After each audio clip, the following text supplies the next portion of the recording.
আসসালামু আলাইকুম। এই ভিডিওটিতে আমি আলোচনা করব কিভাবে খুব সহজে আপনি আপনার IELTS লিসেনিং এর ওভারঅল ব্যান্ড স্কোরটাকে ইমপ্রুভ করবেন। আমরা যারা দীর্ঘদিন ধরে IELTS প্র্যাকটিস করতেছি কিংবা এক্সামের প্রিপারেশন নিতেছি, অনেক সময় দেখা যায় আমাদের IELTS এর লিসেনিং এর ব্যান্ড স্কোরটা সাধারণত একটা জায়গায় স্ট্যাক থেকে যায়। 5.5, 6 কিংবা 6.5 এরকম একটা জায়গায় আমরা হোল্ড হয়ে থাকি। না পারি সরতে, না পারি পিছাতে। দেখা যায় আমরা যেই টেস্টই দেই না কেন, হার্ড টেস্ট দিলেও একই রেজাল্ট, আবার একদম ইজি টেস্ট দিলেও একই রেজাল্ট। এই জিনিসটা থেকে আজকে কিভাবে আপনি বের হতে পারেন, সেই জিনিসটা নিয়ে আমি আলোচনা করব। এর জন্য প্রথমে আপনার একটা দৃঢ় এবং মনোবল রাখতে হবে। কেন এই কথাটি বলতেছি? ধরুন আপনি আমার এই ভিডিওটি দেখতেছেন। এটা কিভাবে আপনি দেখতেছেন? আপনি নিশ্চয়ই মনোবল করেছেন যে আমি YouTube এ ঢুকবো, ঢুকে IELTS রিলেটেড কোনো ভিডিও দেখবো। অথবা আমার এই ভিডিওর নোটিফিকেশনটা আপনার মোবাইলের স্ক্রিনে গিয়েছে এবং সেইখান থেকে আপনি এই ভিডিওটা সম্পর্কে জানতে আগ্রহী, তাই এই জিনিসটা দেখেছেন। আপনার কিন্তু গোলটা আগে সেট হয়ে গেছে যে আপনাকে এটা দেখতে হবে। তারপরে কিন্তু আমার এই ভিডিওটা আপনি দেখতেছেন। সো আপনি যখন IELTS এর প্রিপারেশন নিবেন, আপনাকে একটা মাইন্ডসেট রেডি করতে হবে যে আমার এই নির্দিষ্ট পয়েন্টটা অ্যাচিভ করতেই হবে।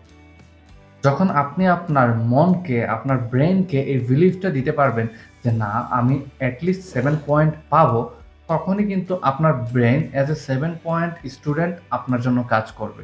সো এখান থেকে বের হওয়ার জন্য আপনাকে প্রথমে যে জিনিসটা করতে হবে, একটা মাইন্ডসেট রেডি করতে হবে। সো আমরা ধরে নিলাম আমরা মাইন্ডসেট করে ফেলেছি যে আমরা এই জিনিসটা অ্যাচিভ করতে চাই। এইবার আমি ২ টা মেথড বলবো। সো মেইন টপিকে যাওয়ার আগে আমি কিছু জিনিস আলোচনা করি। কেন আমরা লিসেনিং এ উইক? আমরা এই জিনিসটা ইমপ্রুভ করতে আমাদের অনেক সময় লাগে। এর কারণ হচ্ছে আমরা যে ট্র্যাডিশনাল মেথডে স্টাডি করে এসেছি, আমাদের যে এডুকেশন সিস্টেম, আমরা ক্লাস 1 থেকে কলেজ, ইউনিভার্সিটি অনেকেই শেষ করে ফেলেছি। কিন্তু আমাদের যে ইংলিশ লার্নিং সিস্টেম এইটা কিন্তু একদম ট্র্যাডিশনাল রয়ে গেছে। অনেক ক্ষেত্রে দেখবেন আমাদের যে ইংলিশ সাবজেক্টগুলো আছে সেগুলাও এসে টিচার বা ট্রেনার আমাদেরকে বাংলা ভাষায় পড়াচ্ছে। এইজন্য আমাদের ইংলিশ শোনার যে ধারণ ক্ষমতা, এই ক্ষমতাটুকু আমাদের অনেক কমে গেছে এবং অধিকাংশ ক্ষেত্রে একদম নাই বললেই চলে। সো আমাদেরকে IELTS লিসেনিং বা যেকোনো লিসেনিং এর ক্ষেত্রে বা স্পিকিং এর ক্ষেত্রেও যদি ইমপ্রুভ করতে হয়, সবার প্রথমে আমাদের লিসেনিংটাকে ইমপ্রুভ করতে হবে। শোনার ধার্য ক্ষমতাটাকে ইমপ্রুভ করতে হবে। ক্যাপাবিলিটিটা বাড়াতে হবে। সো অনেকেই বলে এখানে আপনি লিসেনিং ইমপ্রুভ করার জন্য TEDx, English podcast, English movie বা কিডস কার্টুন এই জিনিসগুলা দেখেন আপনার ইংলিশ অনেক ইমপ্রুভ হবে। ডেফিনিটলি এটাতে ইমপ্রুভ হয়। কিন্তু আপনার যদি একটা সার্টেন অ্যামাউন্ট থাকে যে আর ১ মাস পরেই আমি এক্সাম দিয়ে দিব। আর ১৫ দিন পরেই আমার এক্সাম। সো এই ক্ষেত্রে কিন্তু আপনার এত ধৈর্য নাই যে আপনি প্রতিদিন একটা ৩ ঘন্টার মুভি দেখবেন, এটা এক্সপ্লেইন করবেন, কি ওয়ার্ড বলল, এই ওয়ার্ডের মিনিং কি এগুলা নিয়ে নিজেকে নিজে প্রোভাইড করবেন। এই সময়টা নাই। সো এর জন্য আপনাকে যা করতে হবে একটা ক্যামব্রিজের বই আপনাকে নিতে হবে। সো আমি এখানে দেখানোর জন্য ক্যামব্রিজ 19 এই বইটা নিলাম। যদিও এটা অফিসিয়াল বই না। অফিসিয়াল কোয়েশ্চেনই বাট হচ্ছে এটা আমাদের লোকাল প্রিন্টের একটা কপি যেটা বাংলাদেশে এভেইলেবল পাওয়া যায়। সো এই বইটা নিলাম। নেয়ার পর আপনারা যদি একটু ওপেন করেন দেখতে পারবেন যে এইখানে ৪ টা হচ্ছে লিসেনিং টেস্ট দেয়া আছে। সো একটা করে ৪ টা প্রত্যেকটা ক্যামব্রিজ বইয়ে ৪ টা লিসেনিং টেস্ট আছে। এখন আপনাকে যেটা করতে হবে, প্রত্যেকটা লিসেনিং টেস্টের কিন্তু আবার ৪ টা পার্ট আছে। পার্ট 1, 2, 3, 4 এই ৪ টা পার্টের কোয়েশ্চেন প্যাটার্ন কিন্তু সম্পূর্ণ আলাদা। পার্ট 1 এ আপনি definitely fill in the blanks পাবেন। মাঝে মধ্যে হঠাৎ করে আপনার যদি এমসিকিউ আসতে পারে, একদম ইজি লেভেলের এমসিকিউ চলে আসে। অন্যথায় fill in the blanks. Part 2 তে এমসিকিউ অথবা double fill in the gaps থাকে। পার্ট 3 তে এমসিকিউই থাকে নরমালি এবং পার্ট 4 এ আপনার ফিল ইন দ্য ব্ল্যাঙ্কস থাকবেই। সো প্রশ্ন একটু চেঞ্জ হতে পারে যেটা নিয়ে আমি এখানে আলোচনা করতেছি না। বাট আমরা যেটা করব ৪ টা টেস্টেরই পার্ট 1 টাকে আগে কমপ্লিট করব। এবং এই ক্ষেত্রে আমরা মাথায় রাখবো যতক্ষণ না পর্যন্ত প্রত্যেকটা টেস্টের পার্ট 1 এ আমার একটা আনসার ভুল যাচ্ছে, আমি ফুল লিসেনিংটা আবার শুনবো, আবার টেস্টটা দিব। যতক্ষণ কারেক্ট না হচ্ছে আমি ততক্ষণ আবার শুনতে থাকবো। ওকে? এরকমটা করব না যেমন ৯ নম্বরটা ভুল গেছে তাহলে আমি ৭ নাম্বারটা থেকে স্কিপ করে শুনে নেই ৮-৯ এর আনসারটা কি এবং লিখে ফেলি। না, ফুল লিসেনিংটা শুনবো।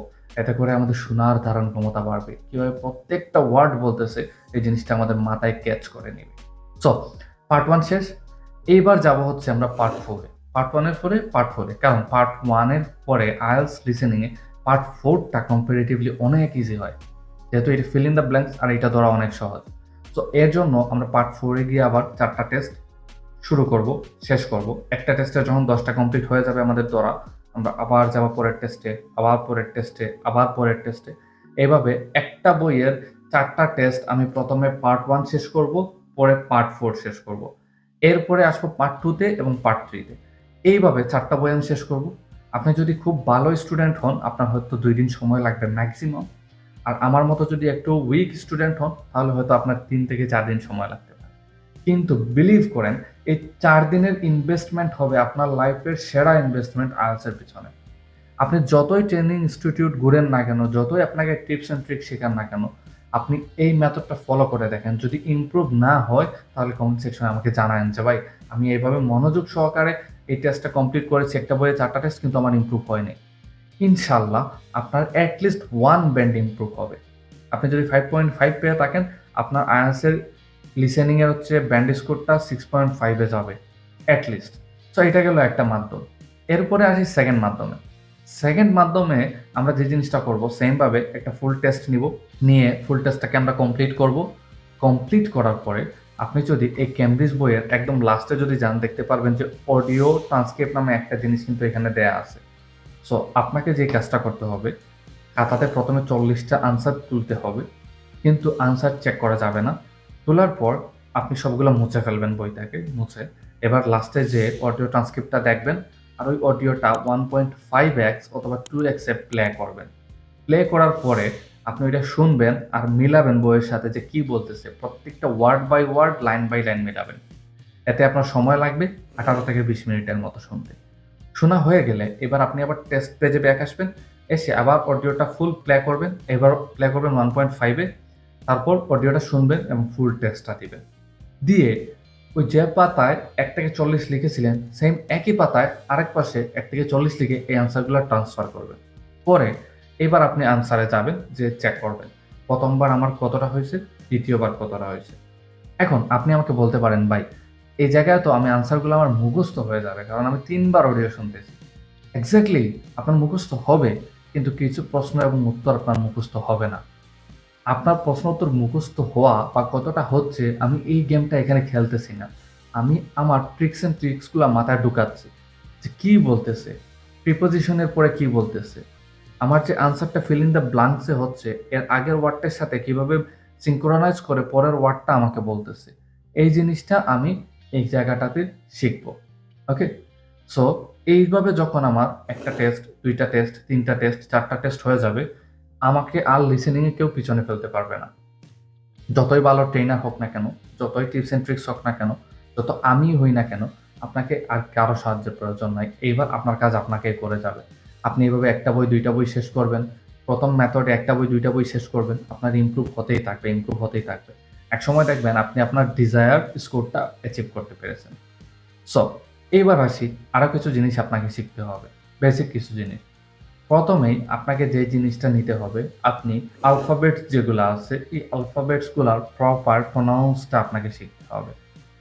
যখনই আপনি প্রনাউন্সিয়েশনটা ক্লিয়ার করে নিবেন, তখন বুঝতে পারবেন যে কোন লেটারটা কিভাবে উচ্চারণ করে। এইটা হয়ে গেলে আপনাকে বেসিক কিছু স্ট্রাকচারে যেতে হবে। যেমন টেন্স, প্রেজেন্ট, ফিউচার এবং পাস্ট টেন্সের ফার্স্ট 3টা, যেমন present simple, present continuous, present perfect tense. সেমভাবে পাস্ট, ফিউচারের যে প্রথম 3টা করে টেন্স আছে, এই 9টা টেন্স আপনাকে একটু স্ট্রাকচার খাতায় লিখে প্রত্যেকটার জন্য কিছু সেন্টেন্স আপনাকে লিখতে হবে। তাহলে এই জায়গাটাতে একসাথে আপনার লিসেনিং এর স্ট্রাকচার ক্লিয়ার হবে, রাইটিং এর সেন্টেন্স স্ট্রাকচারটা ক্লিয়ার হয়ে যাবে। আর এর সাথে আপনাকে প্রিপোজিশন গুলাতে একটু ভালোভাবে ফোকাস দিতে হবে, যে কোন জায়গায় কোন প্রিপোজিশন বলে। ট্রু হলে কি ডিক্লেয়ার করে, ইনটু হলে কি ডিক্লেয়ার করে, অফ কোথায় ব্যবহার হয়, অন কোথায় ব্যবহার হয়, ছোট দেশের আগে কি ব্যবহার হয়, দেশের মধ্যে যদি দুইটা, একটা প্লেস একটা কান্ট্রি ইউজ করে, তাহলে প্লেসের আগে কোন প্রিপোজিশনটা হয়, কান্ট্রির আগে কোন প্রিপোজিশনটা হয়। এইগুলা নিয়ে একটু ডিটেলস আপনাকে নলেজ নিতে হবে।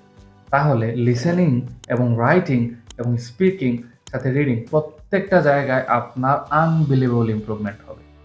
সো আশা করি এই ভিডিও থেকে একটু হলেও আপনি লার্নিং নিতে পেরেছেন। আগামী ভিডিওতে কিভাবে আপনার রাইটিংটাকে ইমপ্রুভ করবেন, এই জিনিস নিয়ে আমি বিস্তারিত আলোচনা করব। সে পর্যন্ত ভালো থাকবেন।